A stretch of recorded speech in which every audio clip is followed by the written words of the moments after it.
Hello everybody, welcome back to Cure for the Common Game. Today, this is deck number 424, Baru Fist of Krosa. However, I've got a story to tell. So let's kick Baru out of the frame for a little bit, and let's talk about Jetted Ojanen of Ifrava. Now, here's my story. Yesterday, I went to work. Now, I work in a town an hour away from where I live, and I frequent the game shop in the town where I work. I spend my lunch breaks there every day. I talk to the owner. You know, that's where I pre-order all my stuff, you know.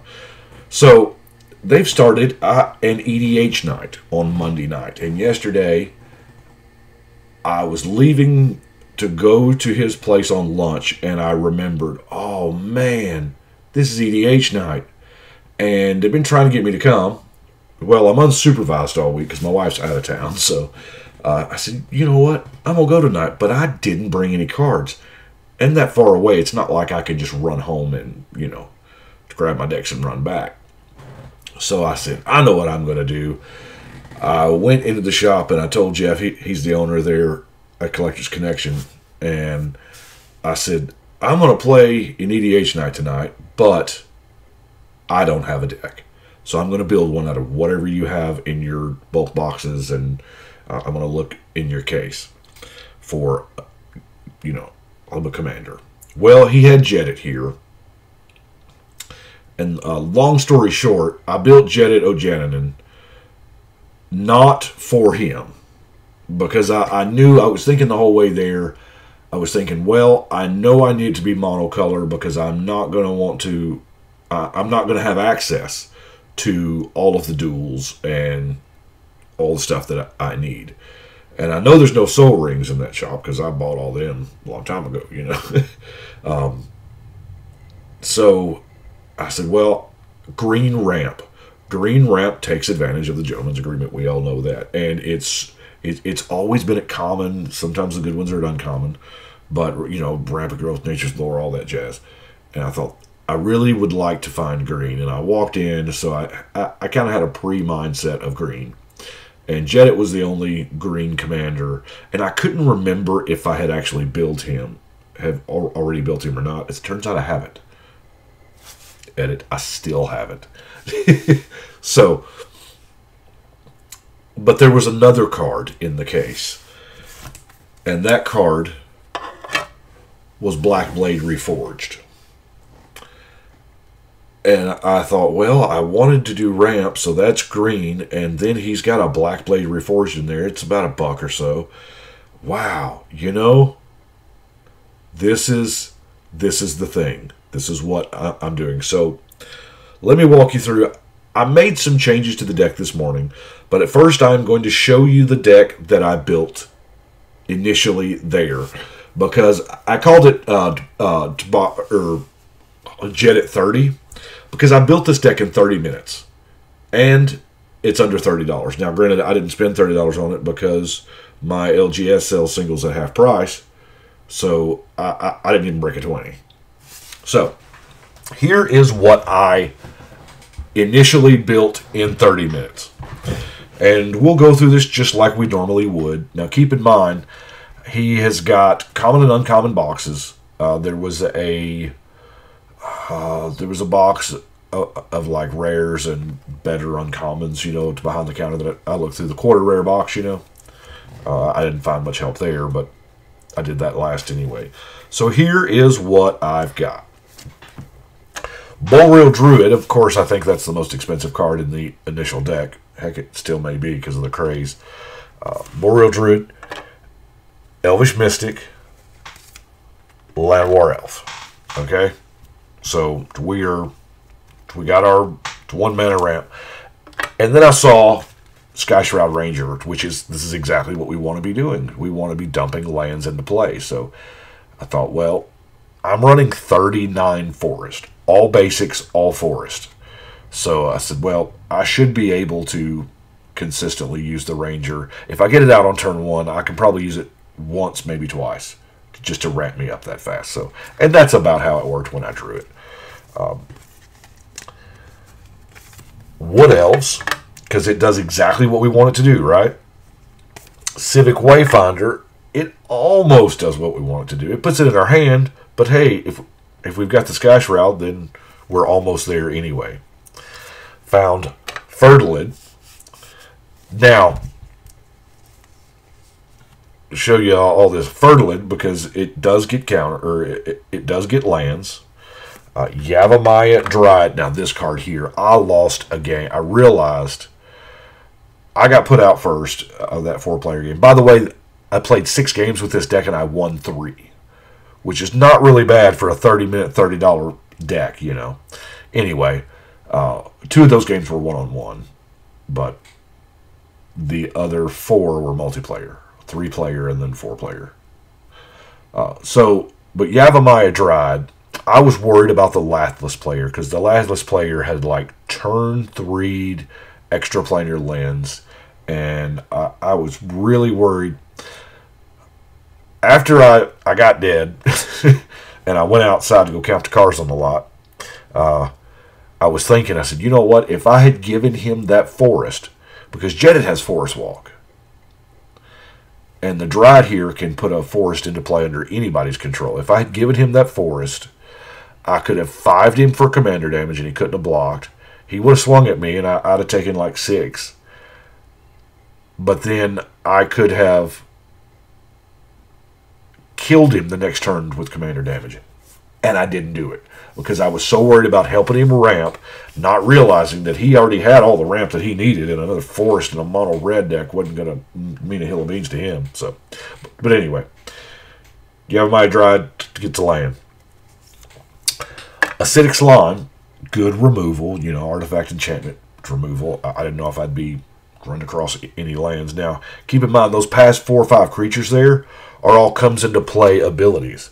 So, I found a Stampeding Wildebeest in the 10th edition box. So I was like, you know, I love Stampeding Wildebeest for this reason, because, wow, I get to keep bouncing that Wood Elf back to my hand, or that Fertilid, or that Acidic Slime, and keep getting that reusable value out of it. Baloth Woodcrasher, just a good landfall thing. I mean, you drop a land and it turns it into a Force of Nature. 8/8 trample. So, not bad. Running Taunting Elf, because there are times we don't have a whole lot of removal in the deck. We just have a whole lot of land fetch and some dudes. So, in order to get through, just in case there wasn't a forest on my opponent's side, I just had to get a lot of bodies and swing with the elf and everything, so everybody's got to block the elf, so everybody else gets through. Now, Jade Mage, I never really drew it, so I can't really tell you how it performed. But I'm ramping a ton of land, so 2 mana for a 2/1, it's not bad. But the 3 mana colon to get a blocker, that's really not bad. Found a Killer Bee in the 5th edition box. Now, I didn't buy a whole lot of 5th edition. See, back then, the core set was just a list of cards legal in Type 2, well, standard, when it was Type 2 at the time. There were no new cards in core set. They were all reprints, hence the white border. That's how they used to designate reprint. The first printing was in black border, and every successive printing was in white border, showing because they knew they were making a collectible game. Anyway. But I didn't buy any 5th edition because I went crazy deep on 4th edition. But Killer Bees, I was like, well, you know, I've got a bunch of mana, and I don't really have a real strong Air Force. I really, really don't. Frontier Guide. Now, this is our last creature, probably. I got some value on this thing. I run it out on turn 2, and because turn 1 I was able to Llanowar. Turn 2, yeah, I wasted a mana, but I Frontier Guided. But turn 3, I could start activating. Yeah. So, and I sat there and just activated the Frontier Guide because I knew. I could see the other 3 players. I knew there was a board wipe coming, you know, and I think I got enough land, and I like set myself back for 4 mana because I just kept using it. I knew it was going to die, and eventually it did. But this thing fetched me 6 forest in play before it died. Right? So Speaking of fetching force, that's the next category. Now, I looked through about half his boxes. He's got about a 4-tier box there for each block. Back when sets used to come in blocks. Like Tempest, Stronghold, Exodus would be in one box, and then Zendikar, Whirlwake, and ROE in another one. Anyway, from all the way back. A lot of the older stuff, not a lot of the newer stuff, So, of course, we have Nature's Lore, 2 mana to go get a forest, Rampant Growth, Harrow, Cultivate, Natural Connection, Untamed Wilds, Primal Growth. Now, I didn't know if I was ever going to be sacking a creature to kick it, but it's not bad. Hunting Wilds, I managed to find a 2-for-1 in the box, and a New Frontiers. I found the New Frontiers in the quarter rare box, I believe. Yeah, it helps everybody, but you know what? I'm getting a way bigger hit off of it than everybody else is, and I think one of the... I never saw this either. I haven't played it, but... Now, how do we win? Believe it or not, found a Rancor in there. That was pretty sweet. Adventuring gear, it's another probably +2. That's it. Sometimes on occasion it's a +4, but that's with what we had to work with. It was beautiful. Primal Bellow. Why is this card still so cheap? I think it spiked years ago. I don't know, but I think it's like $1 now for something. But this is outstanding, especially when you have a forest walking commander. Blanchwood Armor. This is Primal Bellow and Blanchwood Armor. I consider a win condition in this particular deck, because let's face it, it is. I got, as I said, not much removal. We have Desert Twister. Okay, stop laughing. Desert Twister. Destroy target permanent for 6 mana. But as fast as we're going to ramp in this deck, 6 mana's kind of like 4, I almost ran in this spot. I almost ran Creeping Mold. But I figured the other 2 mana for, any permanent, especially now that Planeswalkers are kind of relevant. I didn't know that I would want to be wasting a big swing on a Planeswalker when I could be using that big swing to hit a player. Because I'm working with very limited resources here. So, of course, I got Hurricane and Windstorm that I never saw against the Lathless player. Because it went big. It was a Lathless or was... No. It was Niv Mizzet. Reborn, which looked remarkably a lot like Legendary Dragons. And then our last 3, speaking of win conditions, Overrun, plain and simple. Run the Fog. Did draw the Fog, too. Drew the Fog. Rose questions with the Fog, but still a good card. And a lot of times it not only just buys you a turn. Worst case scenario, it buys you a turn. But best case scenario, they alpha swung at you, they're tapped out, and you have a chance to crack back, and so does everybody else at the table. And then, of course, Stormseeker. Now, this was the actual version I found in the box. So, Stormseeker is a 4-mana instant that doesn't do what a green card you think it does. And even though that sword looks oddly familiar, it's not. Stormseeker is an instant. It deals damage to target player equal to the number of cards they have. So, Red stole it for sudden impact years later. So that is the part of the deck that stayed. So we're going to show you the rest of the deck that I got there. Scrib Sprites. Because these are in bulk boxes everywhere, and it's a 1-mana 1/1 flyer for green. I had visions of putting Blanchwood Armors on Scrib Sprites and just, going to town. Yavimaya Nats saved me a bunch against some flyers. It's a good flying regenerator. It just goes to show green has to pay 3 for this. Black gets it for 1. Will-o'-the-Wisp is 1. Anyway.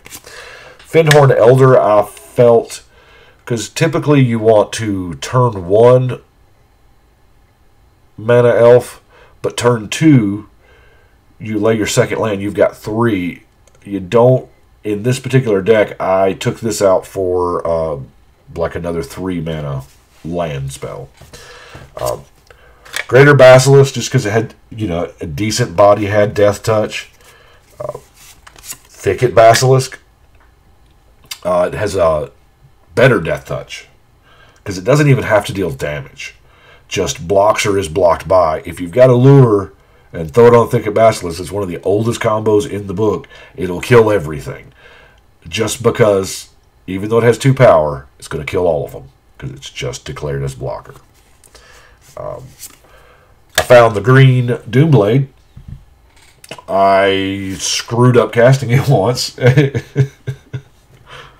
flashed it out at a time where I probably shouldn't have flashed it out, and I was just like, well, leave it, simply because I don't like takes backs, and you know what? The surprise factor's gone now. Journey of Discovery was a land search that I found, but you know what? It's just a 3 mana, find a basic land.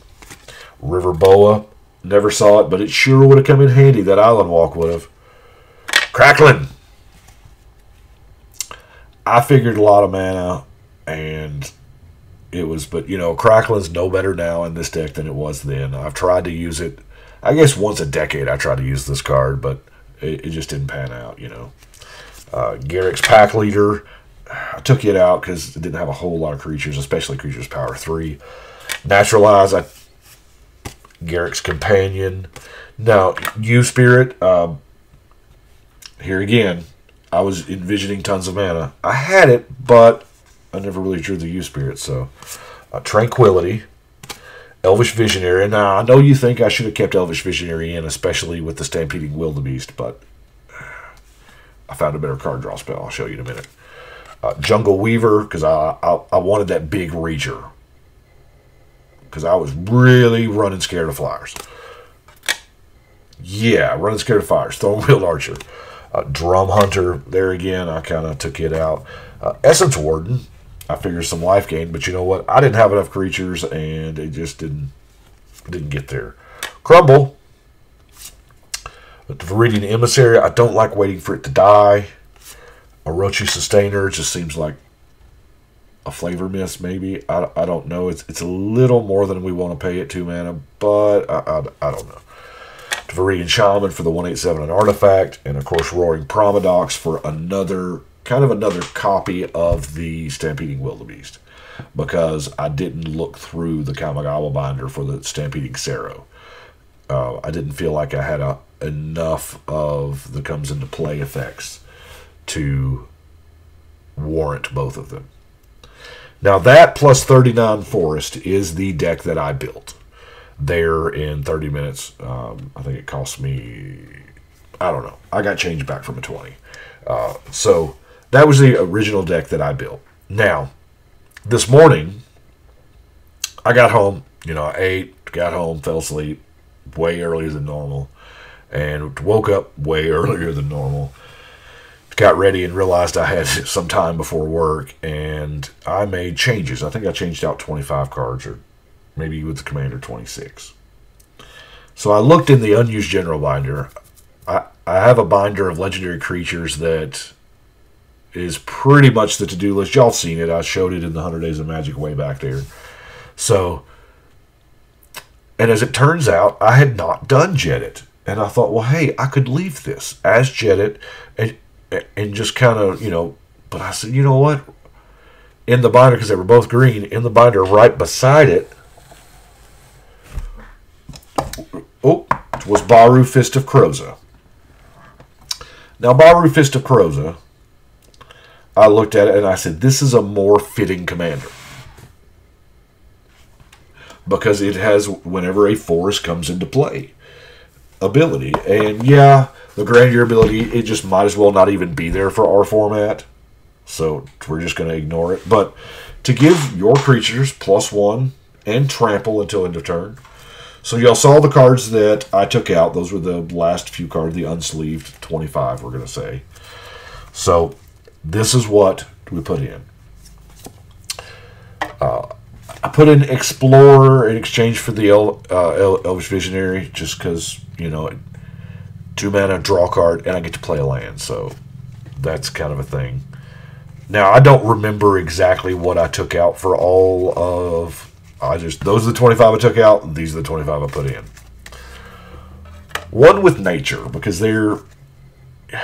It seems like I've put this in a couple decks, and I really want to make it work. I haven't given up on it yet, and I figured this may be the deck where I can get there with it. Just combat damage equals rampant growth. Okay. Put a restock in so that I can get, some things back just in case my Black Blade gets destroyed. However ironic that would be. Found a Ranger's Path here at the house. Nissa's Expedition. Broken Bond replaced Naturalize because, it lets me get a land. Yeah, it's sorcery. And let's face it, nowadays we're kind of embarrassed to be playing with Naturalize anyway, unless we're just hardcore about that, artifact enchantment destruction life. Grow from the Ashes. I'm trying to find all the land ramp here. Nissa's Pilgrimage, I found. Kamal's Druidic Vow. Colony Heart Expedition. Secure a Tribe Elder. And I think that's the extent of the more land fetch.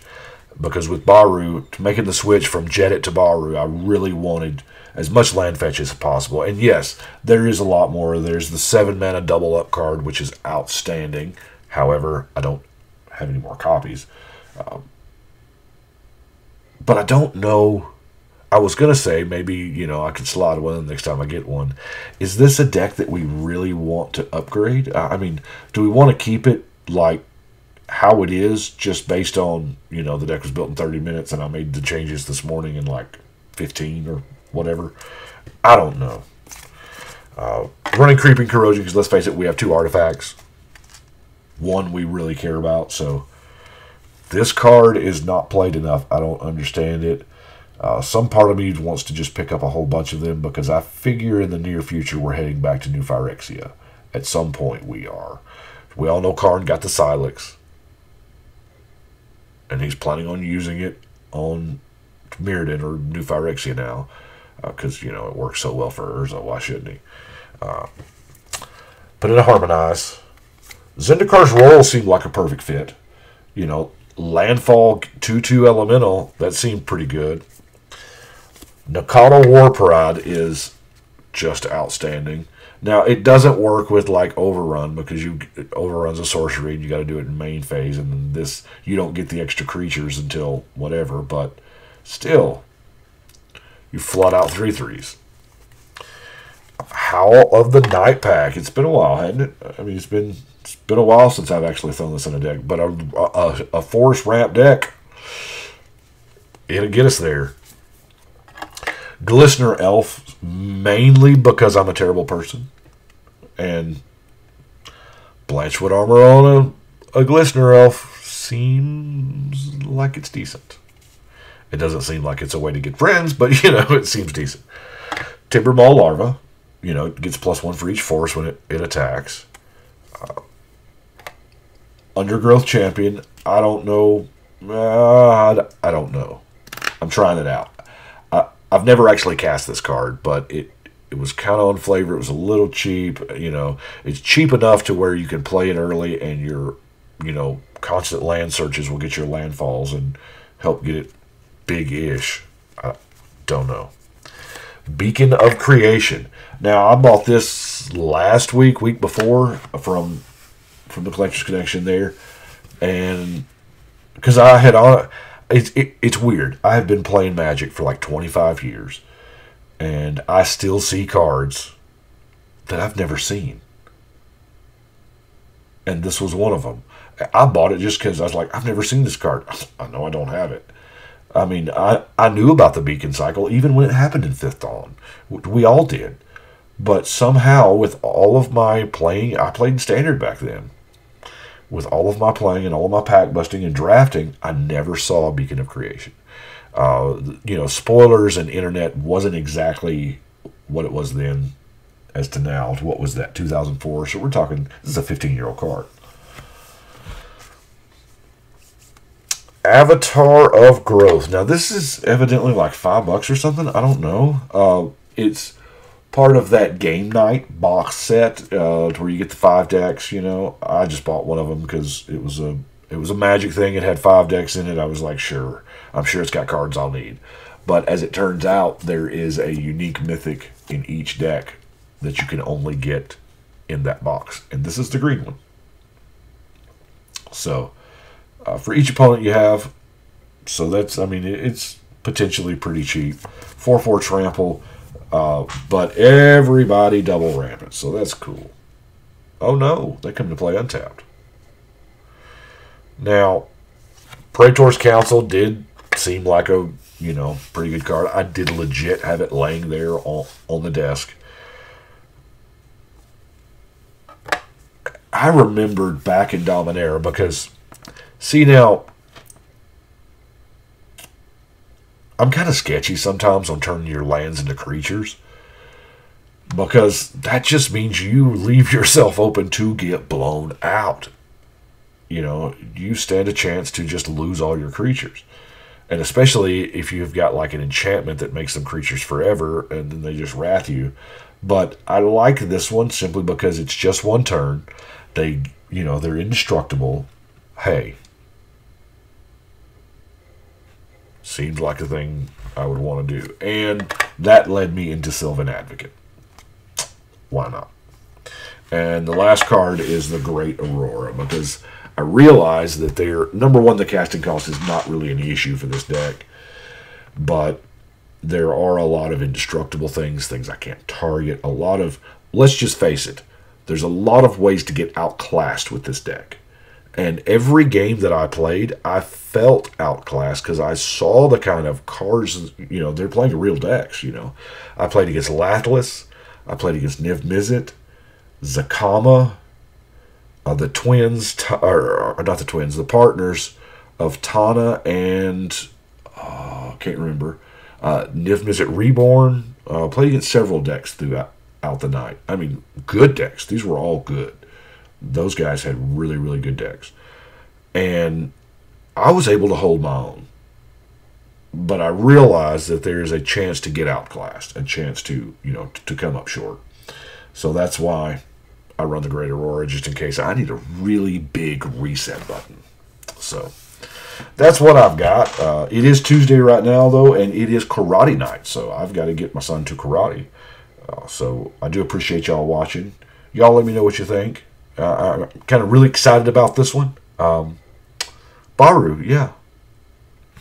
But I think right now, it's time to shuffle and cut.